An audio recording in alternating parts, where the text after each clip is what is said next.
इतिहास गवाह है कि झूठ को अगर 100 बार दोहराया जाए तो वो सच बन जाता है। पिछले 111 सालों से आप और मैं यही सुनते आ रहे हैं।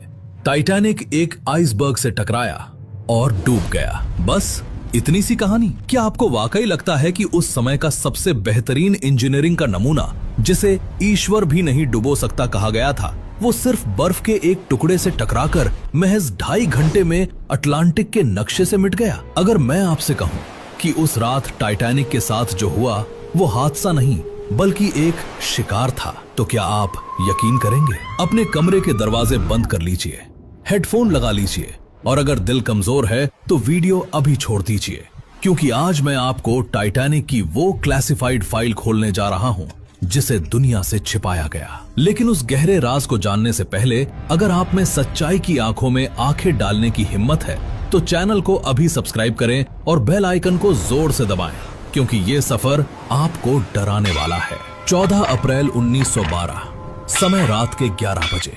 समुद्र खामोश था, डरावना हद तक खामोश। अटलांटिक महासागर में आमतौर पर लहरें टकराती है, हवाएं शोर करती है, लेकिन उस रात पानी ऐसा शांत था जैसे वो किसी का इंतजार कर रहा हो। टाइटैनिक के डेक पर लोग शैंपेन पी रहे थे, जश्न मना रहे थे, लेकिन जहाज के सबसे निचले हिस्से में बॉयलर रूम में काम करने वाले मजदूरों को कुछ और ही महसूस हो रहा था। वहां एक मजदूर था, थॉमस ने अपनी डायरी में लिखा था कि 11:30 के करीब जहाज के लोहे के फर्श से एक अजीब सी गर्मी निकलने लगी। पानी का तापमान जो जमने वाले बिंदु पर होना चाहिए था 10 कानक बढ़ने लगा और फिर वो आवाज आई। वो कोई मशीन की आवाज नहीं थी और ना ही व्हेल मछली की।